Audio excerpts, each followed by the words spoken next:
Now, there is a second part of supply which must be recognized, and for the purpose of the infinite way, this is the most important part, because so far as I know, this is the first time it has been given to us. Not here, I mean in the infinite way.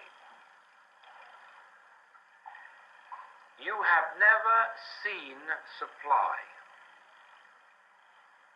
You can't see, hear, taste, touch, or smell supply.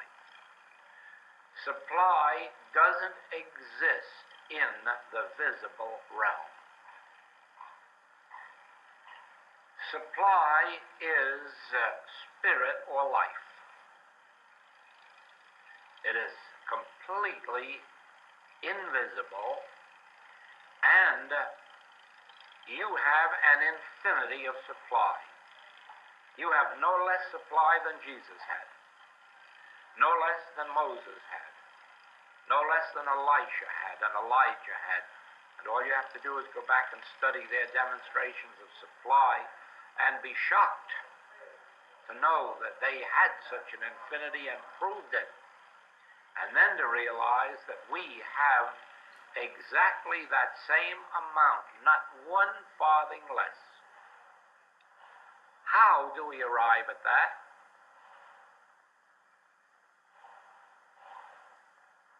Since God is infinite, there exists nothing but God. Then God must be all the supply there is. There is no other supply than God. And the moment you let your mind run to money, properties, bonds, stocks, and think of these as supply, you are off the track of demonstrating spiritual infinite supply.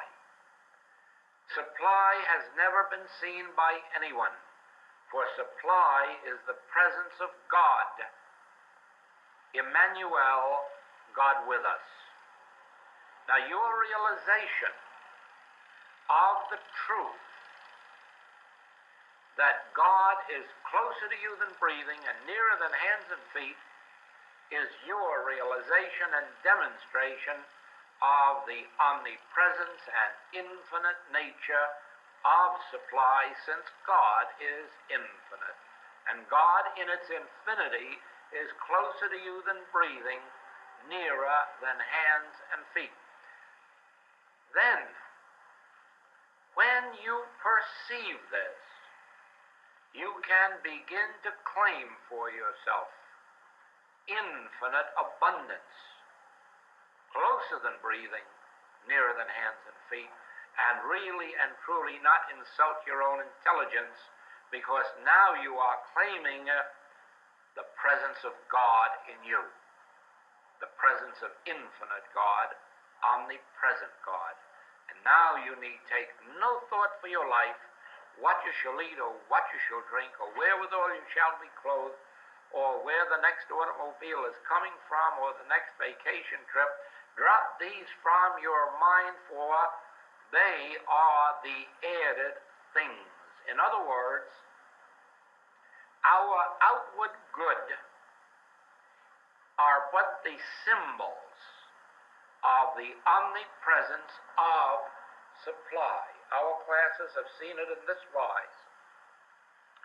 If I haven't a consciousness of supply, I can't have the symbol of supply in my pocket.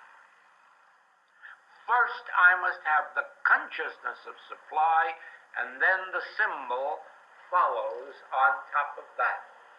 If I have the consciousness of the presence of God, where I am, Emmanuel, God with us, the place whereon I stand is holy ground.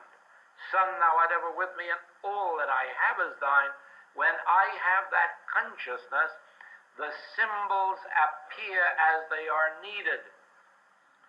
And the symbols may be money one day, transportation the next day, hotel accommodations the next day, food, clothing, books, whatever it may be.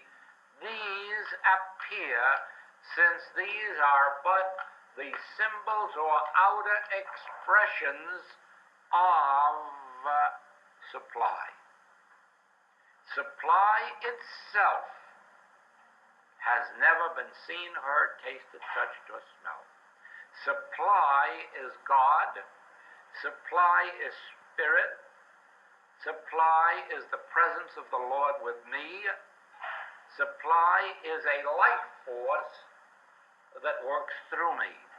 Now, if you need any proof of this, I will just ask you to visualize a tree, a fruit tree in your garden, and visualize it in the off-season,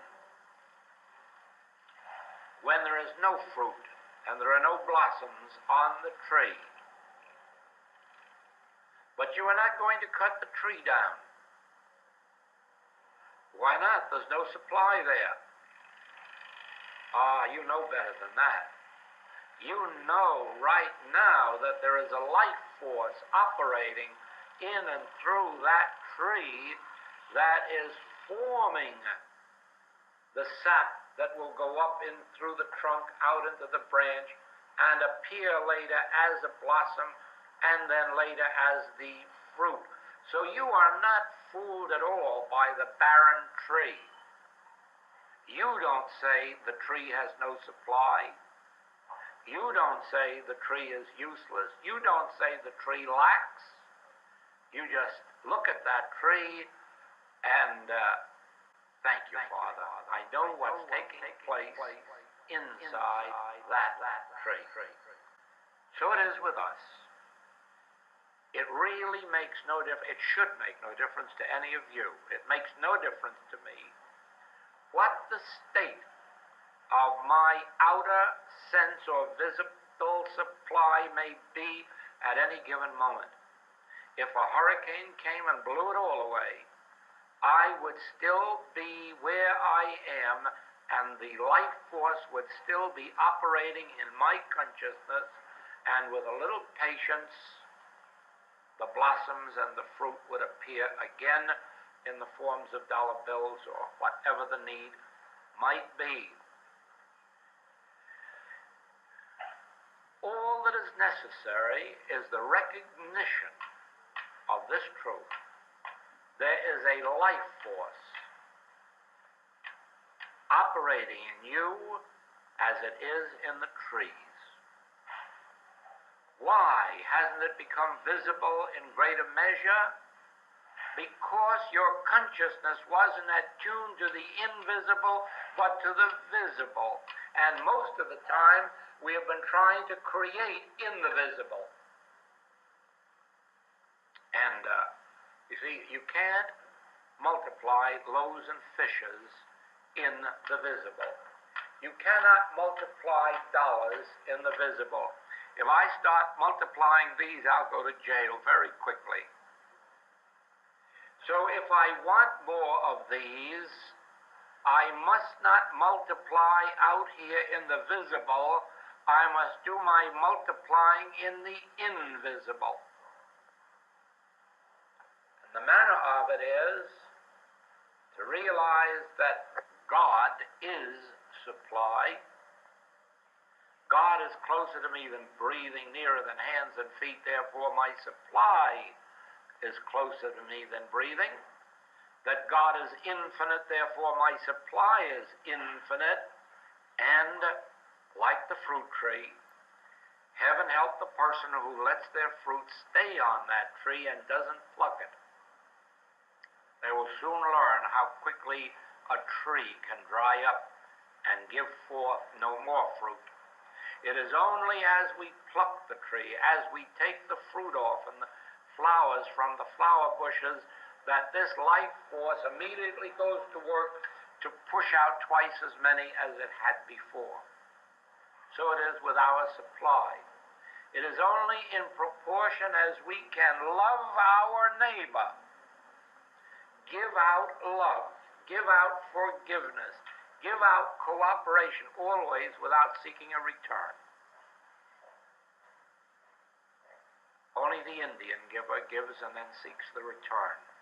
The true spiritual light gives out of the fullness of a heart of givingness and seeks no return because there is no need for a return. God is one's sufficient return. Now, when you see this, you see one of the major healing points in the infinite way. That it is your consciousness of truth that determines your supply.